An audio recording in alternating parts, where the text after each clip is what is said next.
मी अनेकदा काम केलं. मनमोहन सिंगांच्यावर काम केलं. त्याच्या आधीच्या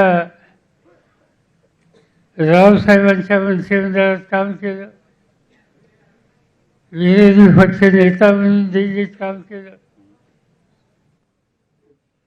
या सगळ्यांची कामाची पद्धत बघितली. एखादी गोष्ट योग्य नसेल, जनतेची भावना वेगळी असेल, तर त्या संबंधीचा सुसंवाद साधणं, त्याचा मार्ग काढणं हे सूत्र या देशामध्ये अनेक वर्षापासून चालू. आज चित्र बदलले. संवाद संपलाय. लोकशाहीमध्ये विरोधक असोत, सहकारी असोत, याच्यात सुसंवाद पाहिजे. नेतृत्व करणारे लोक मी महाराष्ट्राचा मुख्यमंत्री होतो. 4 वेळेला मुख्यमंत्री होतो.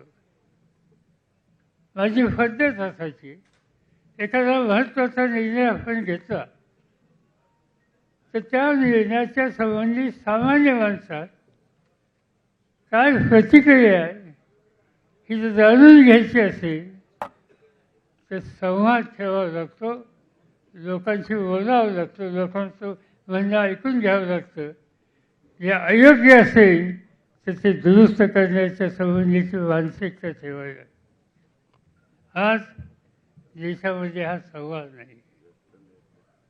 आम्ही सगळेजण सत्ताधारी पक्षात नाही आहोत, पण लोकांच्या मध्ये आहोत. आणि त्यामुळं कधी काही जी सामान्य माणसाची दुःखाची स्थिती समजते, त्याचा मार्ग काढण्याची इच्छा असते. पण संवाद जर नसेल राज्यकर्त्यांचा आणि सहकार्यांचा, तर या सगळ्या गोष्टी मर्यादा येतात. आणि तेच करून आज देशाच्या सगळ्या राज्याच्या जनतेच्यामध्ये एक प्रकारची अस्वस्थता आहे. एका बाजूने हे चित्र आहे आणि दुसऱ्या बाजूनं आम्ही लोकांनी प्रयत्न सुरू केले की लोकशाही टिकवायची असेल, संसदीय पद्धतीला शक्ती द्यायची असेल, तर हा संवाद चालू करण्याच्या संबंधीचा प्रयत्न केला पाहिजे. आणि हा पहिला संवाद आम्ही सत्ताधारी पक्षात जे नाहीत त्या सगळ्यांना संघटित करायला सुरुवात केली. काही बैठका घेतल्या. बिहारमध्ये पाटण्यामध्ये आम्ही जमलो. अनेक पक्षांचे नेते जमले. 17 आणि 18 तारखेला बंगलोरला पुन्हा एकदा आम्ही सगळे एकत्र येतो. देशाच्या प्रश्नाची चर्चा करतो. कुठलाही व्यक्तिगत विषय त्या ठिकाणी मांडत नाही. आणि हे जसं करायला लागलं, तशी ज्यांच्या हातात सत्ता आहे त्यांच्यात अस्वस्थता निर्माण व्हायला लागली. देशाच्या प्रधानमंत्र्यांनी 8 दिवसाच्या पूर्वी एक भाषण केलं. मला तो भोपाळला, मध्य प्रदेशमध्ये. आणि त्यांनी सांगितलं की काँग्रेस पक्षाने इतक्या कलाकृतीचा भ्रष्टाचार केला. राष्ट्रवादी काँग्रेस पक्षाने 70 लाख कोटीचा भ्रष्टाचार केला. 70,000. आणि हे सांगत असताना राज्य सरकारी बँक आणि इथं फार बांधणारे खातं याचा उल्लेख केला. प्रधानमंत्र्यांनी किंवा राज्याच्या मुख्यमंत्र्यांनी कुठलीही विधानं आदर नसताना करणं हे शहाणपणाचं लक्षण आहे. पण विधानं केली.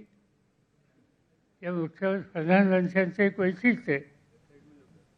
एकदा ते बारामतीला आले आणि बारामतीच्या सभेत त्यांनी सांगितलं की देश कसा चालवायचा, प्रशासन कसं चालवायचं हे पवारसाहेबांचं बोल धरून मी शिकलो. त्याच्यानंतर निवडणुकीच्या काळात आले, प्रचंड शिवीगाळ केली. जे देशाचं नेतृत्व करतात या सगळ्यांनी बोलण्याच्या संबंधीची काही काळजी घ्यावी लागते. आरोप करायचे तर नुसते आरोप करून चालणार नाही. खरं जर तुमच्या चुकीचं काम केलं असेल तर त्या संघटनेची कारवाई केली पाहिजे. त्याच्यात सत्य जे सांगतो ते सांगितलं पाहिजे. पण ती त्याच्यामध्ये तेवढी धमक त्यांनी दाखवली नाही. आणि त्याचं कारण हे की आपण देशाचे नेते आहोत, राजकीय पक्षाचे नेते आहेत. पण ज्यावेळेस देशाचा नेता म्हणून आपण जनमानसाच्या समोर बोलतो त्यावेळेस त्या प्रकारची सभ्यता आणि मर्यादा या पाळल्या पाहिजे. आणि त्या पाळल्या जात आरोप केले त्यांनी राष्ट्रवादी काँग्रेस पक्षावर. आता राष्ट्रवादी काँग्रेस पक्ष इतका व्यस्त आहे असं तुम्हाला वाटत असेल तर कालच्या शपथविधीमध्ये राष्ट्रवादी काँग्रेस पक्षाला का घेतलं बरोबर? तुमचं मंत्रिमंडळ कसं आहे, काय सांगायचं या संबंधीचं? याचा अर्थ असा आहे की हे राज्यकर्ते पाहिजे ते बोलतात, आधार नसलेल्या गोष्टी बोलतात आणि एक प्रकारचं जनमानसामध्ये वेगळं वातावरण तयार करायचा प्रयत्न करत असतात. आज विधिमंडळाचे सभासद, सत्ताधारी पक्षाचे आमदार खासदार अनेकदा आम्हाला खाजगीत सांगतात की असं असं घडतं. तुम्ही चर्चा का करत नाही विचारलं, नाही ते शक्य नाही. आम्ही बघितले, इंदिरा गांधी प्रधानमंत्री असताना बघितलं, नंतरच्या काळामध्ये राजीव गांधींच्या काळात बघितलं, नरसिंहरावच्या काळामध्ये बघितलं, मनमोहन सिंगांच्या काळामध्ये बघितलं. साधारणतः दर मंगळवारी पार्लमेंट सुरू असताना खासदारांची बैठक व्हायची आणि मुक्तपणानं खासदार आपल्या भागातल्या प्रश्नाची किंवा प्रशासनाच्या चुकीची वक्तव्य त्या ठिकाणी करत असत. त्याबद्दलचा कुणी गैरसमज करायचा नाही. पण आज संवाद सापडा, बोलायची छाती नाही. आणि त्याचा परिणाम हे राज्य, हा देश आपल्या मुठीत ठेवून मी चालू शकतो ही स्थिती आज देशात निर्माण झालेली आहे. आमदारांना दम येते. नवी फेरी तयार करण्याच्यासाठी कुणी प्रयत्न केले तर त्याच्यामध्ये अडथळे, अनेक गोष्टी सांगता येतील.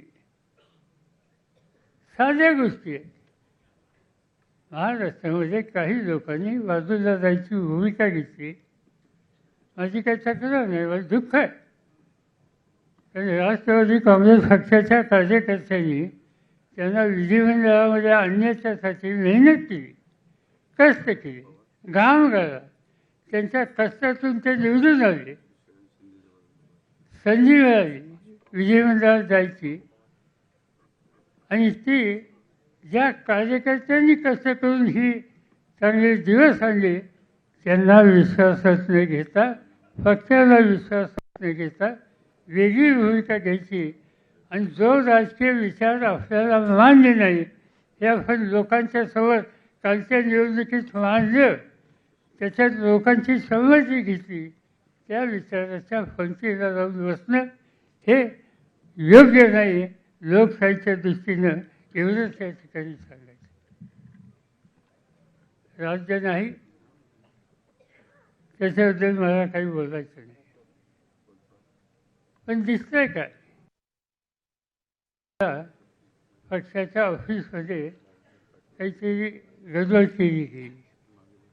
काही लोकांनी चालला घेतला. ऑफिस कोणाचं? राष्ट्रवादी काँग्रेस पक्षाचं. तुम्ही राष्ट्रवादी काँग्रेस पक्षात आहात का? तुम्ही सांगतो आम्हीच राष्ट्रवादी काँग्रेस, आम्हीच सांगितलं. आता हे कसं म्हणता येईल? उद्या कुणी उठलं आणि मी काँग्रेस पक्ष सांगायला गेलं, मी शिवसेना सांगायला गेलं, मी भाजप सांगायला गेलं, याचा काही अर्थ आहे? आणि त्यामुळे अशा प्रकारचं मत सांगून भूमिका बांधून ताबा घेणं ही गोष्ट लोकशाहीमध्ये योग्य आहे, पण ती झाली. माझं उदाहरण सांगतो. काँग्रेसमध्ये आम्ही लोक होतो. मी टिळक भवन हे आमच्याकडे होतं, बसले सहकारी. आणि त्याच्यानंतर नवीन पक्ष काढायचा निर्णय आम्ही घेतला. टिळक भवन सोडून दिलं. त्यांची फाफती काँग्रेस पक्षाची होती. ती आम्ही हिसकून घ्यायची वेळ आवश्यकता नव्हती, आमच्या हातात होती. आणि काय झालं काय नाशिकला पक्षाची फाफती. काही लोक येतात, पोलिसांची मदत घेतात आणि त्या ठिकाणी ताब्यात घेतात आणि सांगतात या पक्ष आमचा आहे, ही घड्याळाची खून आमची आहे. ठीक आहे, तुम्ही म्हणू शकता की निवडणूक आयोगानं घड्याळाची खून कुणाला दिली हे सगळ्या देशाला माहिती. आणि मी तुमच्यासाठी सांगतो, खून कुठं जाणार नाही ही गोष्ट खरी आहे, पण खून हे देशाचं राजकारण करत नाही. माझ्या व्यक्तिगत जीवनामध्ये मी अनेक निवडणुका लढलो. 1967 साली पहिली निवडणूक मी केली तर माझी खून वैल दिली होती. तुम्हाला आठवतं एकेकाळी काँग्रेसची खून वैल दिली होती. त्यानंतर काँग्रेसमध्ये 2 भाग झाले, इंदिरा काँग्रेस, स्वर्णसिंग काँग्रेस.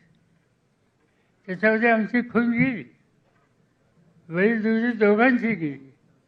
मग आमची खून आली गाय वासू. कदाचित काही लोकांना माहीत असेल, गाय वासू. हा, तर ते गेलं नका विसरू. त्याच्यानंतरच्या काळामध्ये सरकार आणि त्याच्यानंतरच्या काळामध्ये हात आला, पंजा, आणि त्याच्यानंतर घड्याळ आलं. आता आम्ही हातात घड्याळावर लढलो, हातावर लढलो, चरख्यावर लढलो, गायवासवर लढलो. काय कशात काही कमतरता नाही. त्यामुळे कोणी सांगत असेल की चिन्ह आम्ही घेऊन जाऊ, चिन्ह जाणार नाही, जाऊन देणार नाही. पण चिन्ह घेऊन जात असं तर कुठलंही चिन्ह असतं जोपर्यंत सामान्य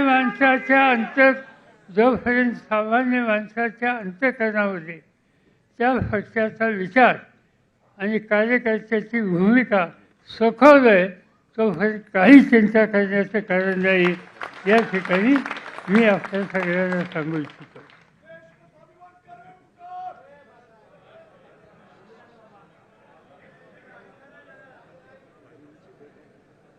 आज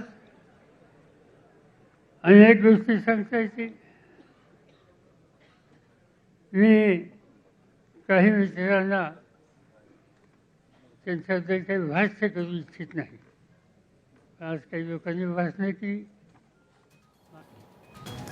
तो इस वक्त आप एनसीपी चीफ शरद पवार को सुन रहे थे और देखिए कुछ अहम बातें उन्होंने कही कि मैंने कई प्रधानमंत्रियों के साथ काम किया है, लेकिन लोकतंत्र को बचाने के लिए एकजुट होने की जरूरत होती है।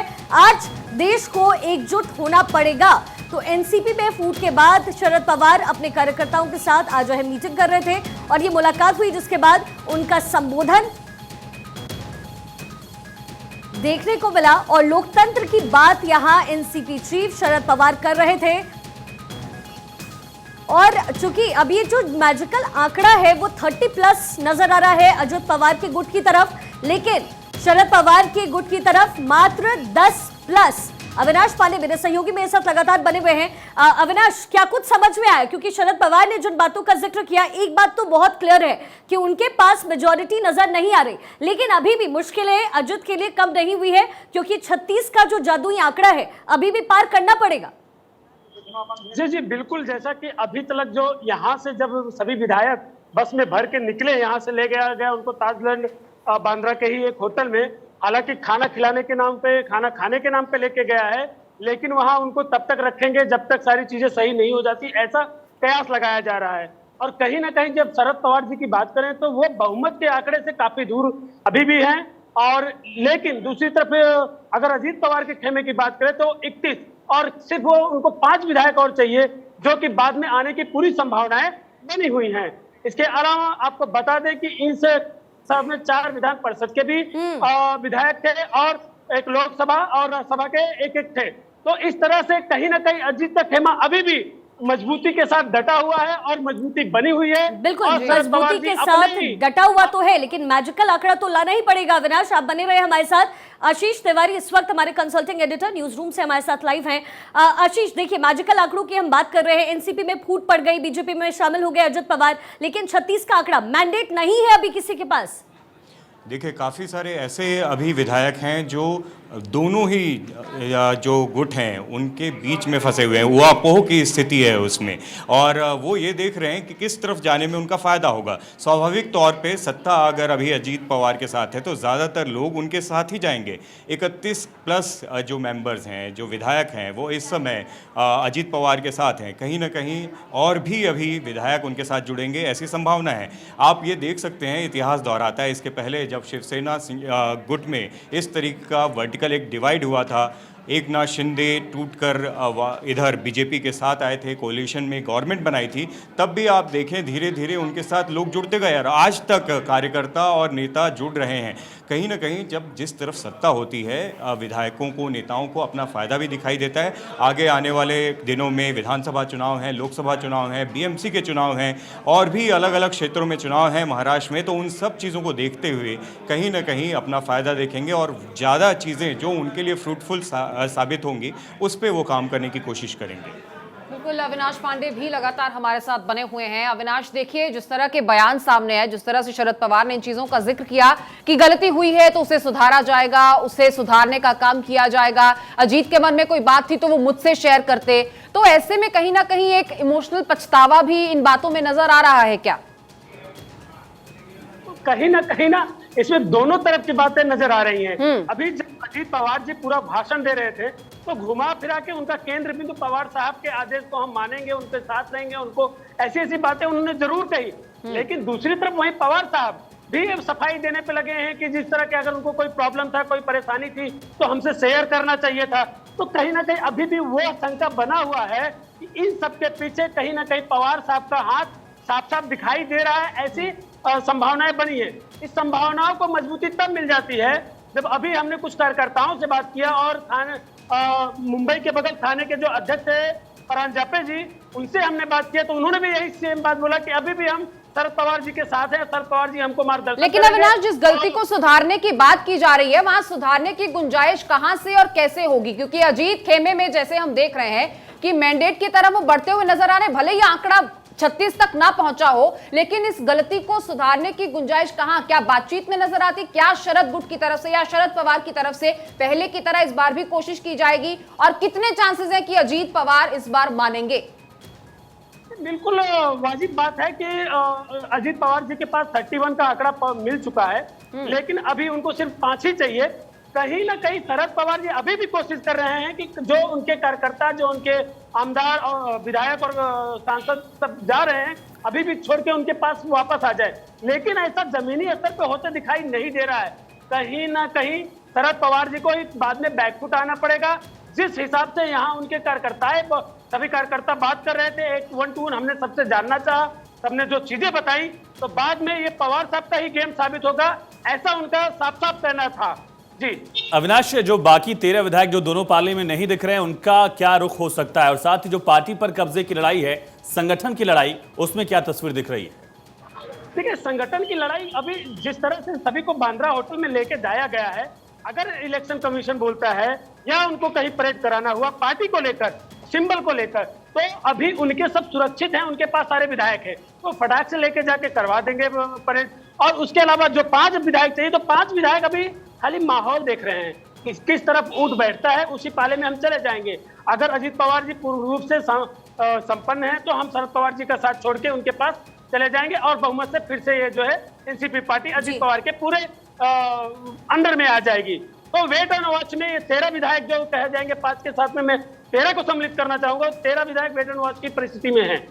जी, विधायकों का जिक्र तो आपने कर दिया, चूंकि आप ग्राउंड पर मौजूद है। अगर कार्यकर्ताओं की बात की जाए तो वो किसको अपना नेता मान रहे, क्या अजित को मान रहे या फिर शरद पवार को? यही तो बड़ा असमंजस वाला बात है, क्योंकि यहाँ पे जो कार्यकर्ता हैं वो एक तरफ नारा दे रहे हैं, एक ही पावर अजीत पवार, अजीत दादा पवार सब पे भारी, ऐसा कह रहे हैं। दूसरी तरफ वही वो ये कह रहे हैं कि पवार साहब हमारे माई बाप हैं, पवार साहब का हम साथ नहीं छोड़ेंगे।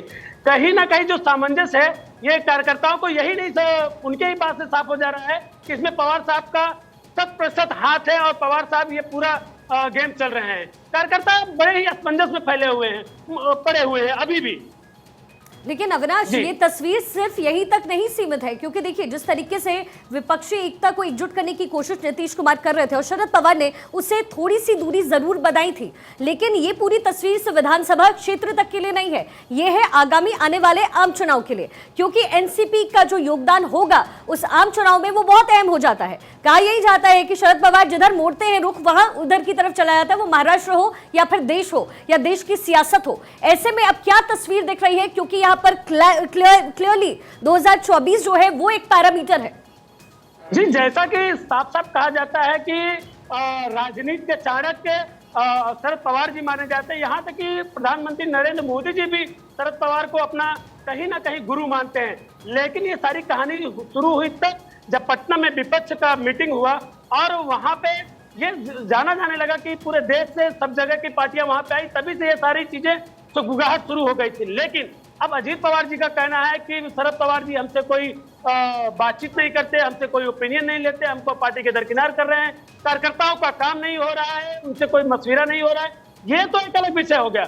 लेकिन कहीं ना कहीं लोकसभा में इस बात भी प्रधानमंत्री जी को फिर से प्रधानमंत्री बनना है, इसके वजह से जगह जगह पे फूट की जो बातें सामने आ रही वो देखने को मिल रही है।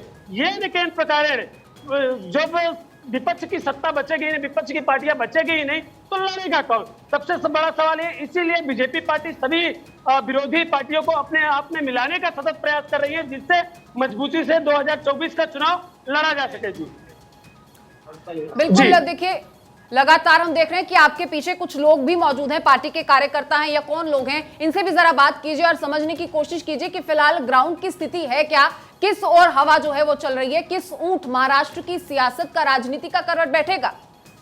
जी जी, तो ठीक है, यहाँ पे कुछ कार्यकर्ता है। सबसे पहले आपका नाम बताइए। बाला साहब के साथ। जी, किसके साथ में आप हैं? अजीत दादा के साथ। अच्छा, शरद पवार जी के साथ में क्या कहना शरद पवार जी के बारे में आपका? हम छोटे कार्यकर्ते हैं, और सब तो गुरु है, उनके बारे में हम कुछ नहीं बोल सकते। लेकिन अब गुरु और चेले के पूरे इस प्रकरण में कहीं ना कहीं ये बात साफ नहीं हो पा रहा है कि अजीत पवार गुट एक तरफ, शरद पवार जी का गुट एक तरफ, दोनों। आप लोग यह भी कह रहे हैं कि शरद पवार जी हमारे माई बाप है, हमारे गुरु है, हमारे मार्गदर्शक हैं। दूसरी तरफ आप लोग शरद पवार का साथ छोड़ के भी आज अजीत दादा के मीटिंग में इस बड़े शक्ति प्रदर्शन में आए हुए हैं, तो ये पूरे प्रकरण को आप कैसे एडजस्ट करेंगे? हमारे एमएलए के साथ आए। जी आइए, सामने आइए। हम हमारे बीड जिले के एमएलए जी। पाटोदा मतदार संघ के एमएलए बाला साहब जी। उनके साथ, उनके समर्थन में आए। जी, अगर अजीत पवार जी बहुमत साबित कर लेते हैं और शरद पवार जी को एक तरफ छोड़ देते हैं, तब ऐसी परिस्थिति में आप सबका क्या कहना रहेगा? हमारे जो एमएलए बाला साहब के, हम उनको सब सपोर्ट कर रहे हैं। अच्छा, कि हम बात अजीत पवार या शरद पवार कोई नहीं, हमारे एमएलए के साथ नहीं, यहाँ पे मतलब आप विधायक के लेवल से भी जो उनके अनुयायी है वो भी हैं और शरद पवार के भी चाहने वाले लोग हैं, अजीत पवार के भी चाहने वाले लोग हैं।